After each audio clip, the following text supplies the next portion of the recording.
Hello everyone, स्वागत है आपका शारदा सक्सेस 10M में। सब्सक्राइब कीजिए हमारे चैनल को और जानिए लेटेस्ट अपडेट। तो आज हम यूनियन बजट 2023-24 की प्रमुख बातों को यहाँ पे डिस्कस करेंगे। आज आपके बीच में लाए हैं हम बजट। अमृतकाल के लिए जो बजट आया है उसकी 7 प्राथमिकताएं हैं जिन्हें नाम दिया गया है सरकार के द्वारा सप्त ऋषि। कौन कौन सी हैं वो प्राथमिकताएं? पहला, अमृतकाल में संरचनात्मक निवेश यानी कि अवसंरचनात्मक निवेश यानी इंफ्रास्ट्रक्चर में गवर्नमेंट को निवेश करना है। क्षमता को उभारना है, अपनी क्षमताओं को, हमारे यूथ की क्षमताओं को उभारना है। हरित विकास, ग्रीन टेक्नोलॉजी की तरफ सरकार जाएगी। वित्तीय क्षेत्र यानी कि हमारे जितने भी वित्त के स्रोत हैं उन्हें ज़्यादा से ज़्यादा एक्सपैंड किया जाएगा। अंतिम छोर के व्यक्ति तक पहुंचना यानी कि विकास को नीचे तक, जमीन तक कैसे पहुंचा जाए, इसके लिए सरकार कार्य कर रही है। साथ में युवा शक्ति और समावेशी विकास के बारे में गवर्नमेंट ने इस पर सोचा है। इसके लिए 3 बातों को विशेष ध्यान दिया है गवर्नमेंट ने। पहला कि युवा वर्ग का विशेष ध्यान रखते हुए नागरिकों के लिए अवसर। दूसरा, रोजगार में वृद्धि, क्योंकि रोजगार सृजन में अगर वृद्धि होगी तो उससे पूरे भारत की जो ये बेरोजगारी दर है इसमें कमी आएगी। और तीसरा, सुदृढ़ और स्थिर वृहद आर्थिक वातावरण बनाया जाएगा जिससे जितनी भी हमारे देश में युवा शक्ति है उसको कार्य मिलेगा। तो देखिए, इसमें सरकार ने शुरुआत कर दी है कि किसानों के लिए सुलभ और समावेशी शिक्षाप्रद समाधान किया जाएगा। दूसरा, बागवानी स्वच्छ पौध को कार्यक्रम को शुरुआत किया जाएगा सरकार के द्वारा। और जो हमारा मोटा अनाज है उसको नाम क्या दिया गया है? भारत ने मिलेट का वैश्विक केंद्र बनाना है और उसे नाम दिया गया श्री अन्न। जो हमारा मोटा अनाज होता है, बाजरा, रागी, कोदा, झंगोरा, उसको क्या मिला है नाम? श्री अन्न। और कृषि गतिवर्धक कोष की स्थापना नवाचार के लिए यानी कृषकों के लिए स्टार्टअप स्टार्ट किया गया है। साथ में लक्षित निधि डेयरी, जैसे पशुपालन हो गया, डेयरी हो गया, इसमें 20 लाख करोड़ का सरकार ऋण देगी ताकि मत्स्य, डेयरी और पशुपालन के कार्य को आगे बढ़ाने के लिए, इसको बढ़ाने के लिए सरकार को मदद मिले। साथ में व्यापक रूप से उपलब्ध भंडारण क्षमता भी इसमें शुरुआत करेगी सरकार। नेक्स्ट है सबका साथ सबका विकास में सबसे पहले सरकार 157 नर्सिंग मेडिकल कॉलेज खोलेगी, नए जो पहले हैं वो नहीं। दूसरा, जो सिकल सेल अनीमिया उन्मूलन है, इसका जो सरकार ने लक्ष्य रखा है वो रखा है 2047, यानी कि जो महिलाओं में जो एनीमिया होता है, गर्भ से जो कमी के कारण होता है पोषण की, उसको दूर किया जाएगा और उसके लिए ज़्यादा से ज़्यादा पोषण आहार को लोगों तक पहुंचाया जाएगा। फार्मास्यूटिकल अनुसंधान को बढ़ावा दिया जाएगा ताकि भारत में ज़्यादा से ज़्यादा नए विकास कार्यक्रम भी हों, साथ में हमारी जनसंख्या को स्वस्थ बनाया जा सके।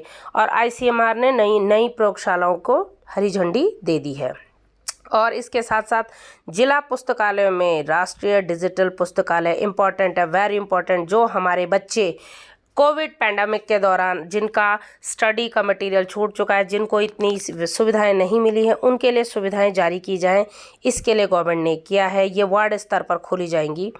नेक्स्ट, ग्रामीण पेयजल के लिए 9 करोड़ कनेक्शन दे चुके हैं। हर घर जो जल योजना है 2019 से चल रही, उसमें 9 करोड़ पेयजल कनेक्शन भारत सरकार दे चुकी है अभी तक।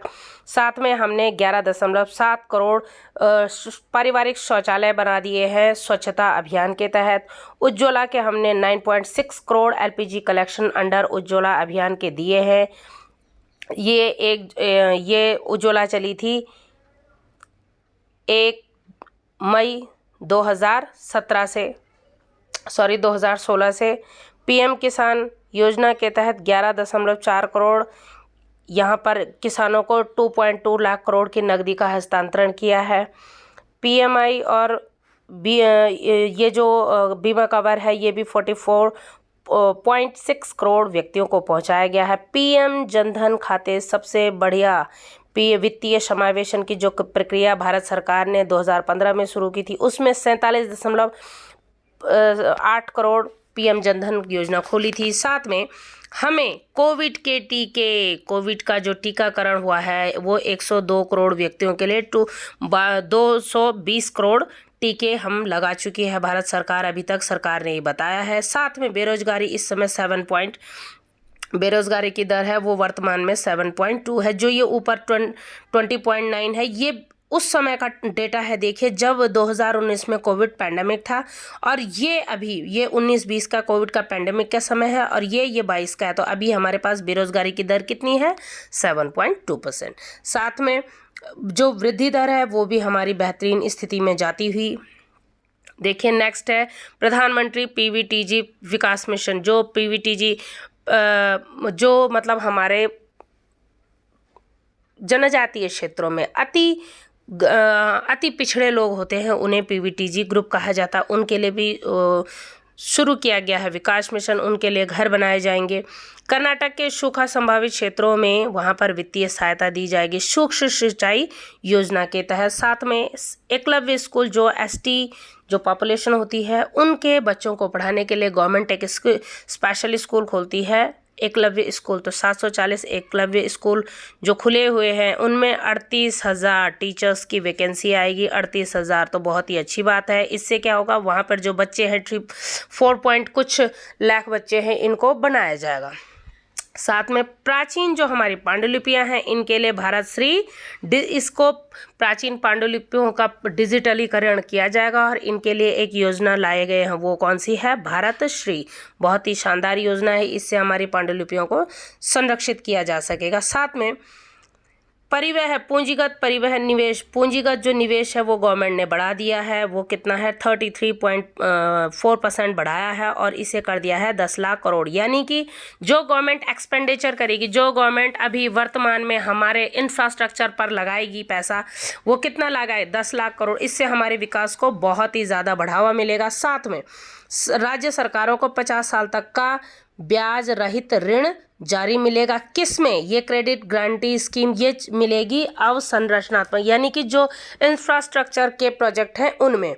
रेलवे को बजट में केवल 2.4 लाख करोड़ का व्यय दिया गया है। अब देखिए 2017 से 16-17 से रेलवे के जो बजट हैं वो साथ में, रेलवे और सामान्य बजट साथ में ही आता है, तो इसलिए रेलवे के लिए 2.4 लाख करोड़ का बजट दिया गया है। देखिए साथ में गवर्नमेंट ने पत्तन, कोयला, उर्वरक, इस्पात संयंत्र के लिए 100 परिवहन असंरचनात्मक, यानी कि जो हमारे इंफ्रास्ट्रक्चर के जो प्रोजेक्ट हैं उनको आगे बढ़ाया जाएगा।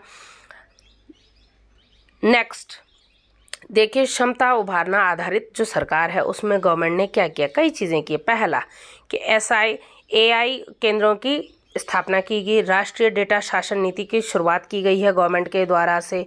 दूसरा जो MSME है इनके लिए नई नीति बनाई गई है।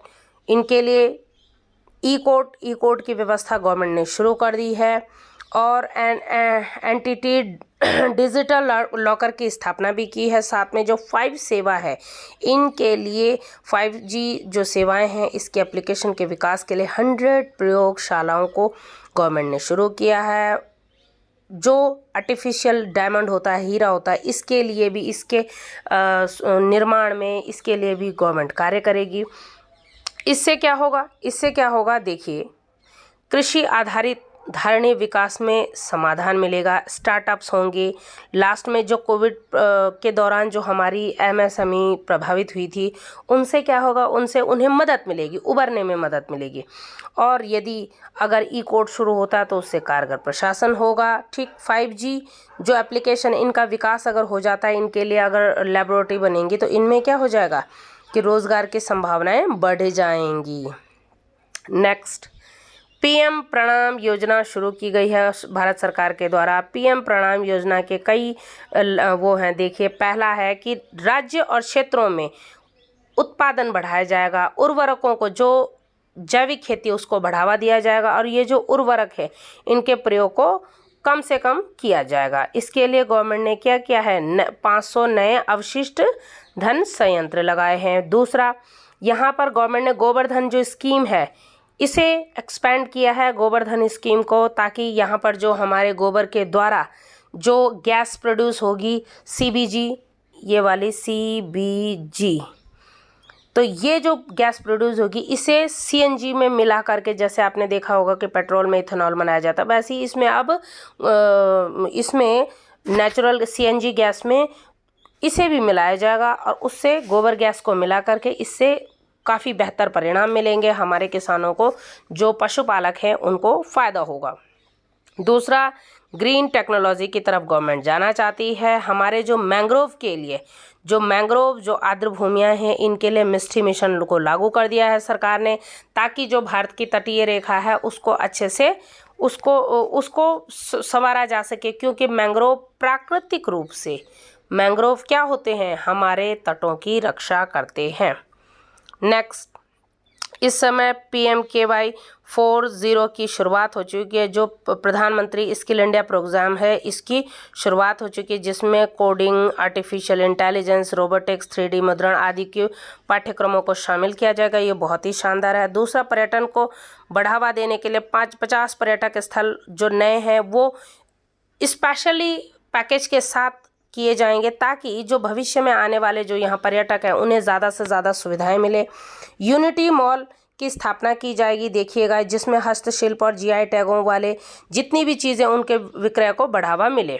नेक्स्ट, वित्तीय क्षेत्र में गवर्नमेंट ने क्या क्या किया। वित्तीय क्षेत्र में देखिए, ऋण लेने और देने में दक्षता बढ़े, इसकी गवर्नमेंट ने शुरुआत की है। दूसरा, केंद्रीय डाटा सेंटर की स्थापना की जाएगी, जिसमें हर तरह के डाटा को रखा जाएगा।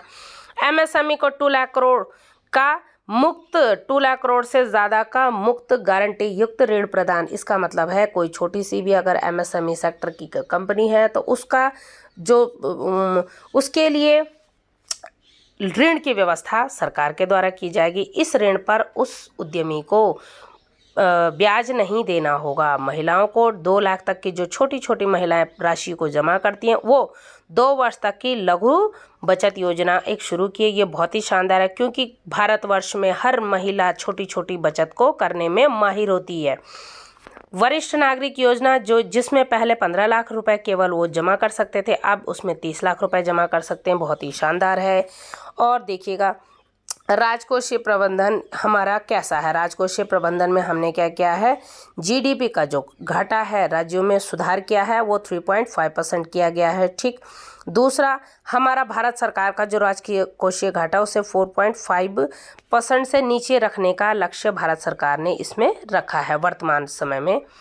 दूसरा, भारतीय अर्थव्यवस्था के जो आयाम है ये आप यहाँ पे देख सकते हैं। और अप्रत्यक्ष करों का सरलीकरण किया है भारत सरकार ने, कई बार में इनको शुरुआत किया है। दूसरा, यहाँ पे देखिएगा कि लिथियम आयन बैटरी के पूंजीगत वस्तुओं का आयात किया जाएगा। इससे क्या होगा, पर्यावरण हितैषी परिवहन होगा। देखिए, जो जैसे ई-रिक्शा, ई-बैटरी, ई-कार चलता, उसमें फ़ायदा होगा। दूसरा क्या होगा कि मोबाइल कैमरा लेंसों का आयात किया जाएगा। इससे यहाँ पर अच्छी चीज़ें बनेंगी, बेटर चीज़ें बनेंगी। तीसरा, यहाँ पर प्रयोगशाला में हीरो के निर्माण किया जाएगा, जिससे क्या होगा कि जो आर्टिफिशियल डायमंड है वो विदेशों में जा सके, इस टाइप से चीज़ें होंगी। साथ में उद्यमशीलता को गवर्नमेंट बनाना चाहती है। इसमें 45% 24 घंटों के भीतर हमारे पोर्टल बनाए जाएंगे, जिसमें जल्द से जल्द जो हमारा इंडस्ट्रियलिस्ट कोई भी है उसको फ़ायदा हो, उसके लिए कोई समस्या ना हो। आयकर की व्यवस्था में पहले 5 लाख रुपए छूट होती थी, 5 लाख तक कोई भी आयकर नहीं देना होता था। वर्तमान में इसे सरकार ने बढ़ाकर 7 लाख कर दिया है, यानी 2 लाख रुपए बढ़ाया गया है। नेक्स्ट देखिएगा, नेक्स्ट है यहाँ पर देखिए कि कॉरपोरेट को भी गवर्नमेंट ने काफ़ी कोशिश की है, स्टार्टअप्स के लिए कोशिश की है कि इनको 1 वर्ष तक का स्टार्टअप को आयकर के लाभ के लिए 1 वर्ष तक इसे एक्सटेंड कर दिया, यानी कि जो योजनाएं चली थी उसमें फ़ायदा होगा, ताकि जो नए स्टार्टअप्स हैं, क्योंकि कोविड पैंडेमिक के बाद स्टार्टअप बहुत ज़्यादा सफ़र कर रहे हैं, तो उनको ताकि उनको 1 साल और इसके लिए छूट दी गई है, बहुत ही अच्छी बात है। देखिए, भारत में रुपया कहाँ से आता है सबसे ज़्यादा, यानी कि आता है कितना, सबसे ज़्यादा 34%। ध्यान से देखिए, ऋण से आता है, यानी कि भारत सरकार जो लोन लेती है विश्व बैंक से, IMF से, कहीं से भी, वो ऋण और अन्य देयताओं के माध्यम से यहाँ पर आता है। सबसे ज़्यादा % यहाँ पर आता है। ठीक, ये इम्पॉर्टेंट है आपके एग्ज़ाम्स की दृष्टि से। और सबसे ज़्यादा कहाँ जाता है ये भी है, सबसे ज़्यादा कहाँ जाता है, ध्यान से देखिए, 20% किस में जा रहा है, आपके ब्याज के भुगतान में, यानी कि जो आपने ऋण लिया है उसी के ब्याज के भुगतान में हाईएस्ट जाता है। तो ये आपको ध्यान रखना है। और इसी के साथ आपका यूनियन बजट 2023-24 कंप्लीट हुआ।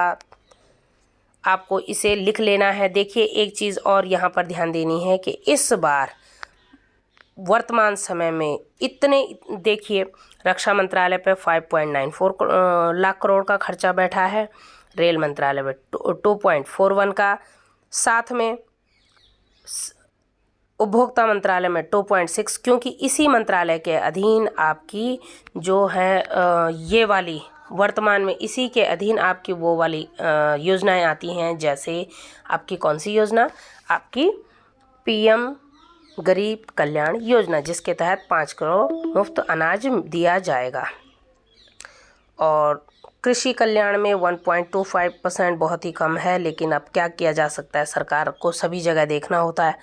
तो चलिए, इसी के साथ आप कीजिए बेहतरीन तैयारी। और थोड़ा सा इंटरेस्टिंग है कि अगर आपका किसी ने प्यार ठुकराया है तो इंतकाम लेने का मन है तो यूपीएससी 2023 का फॉर्म फिल कर दीजिए। लास्ट डेट है 21 फरवरी, यानी कि एक आपको रोज़गार की सूचना भी यहाँ पर। तो चलिए, इसी के साथ थोड़ा सा मजाक के अंदाज में हम अपने वीडियो को एंड करते हुए, thanks for listening this video.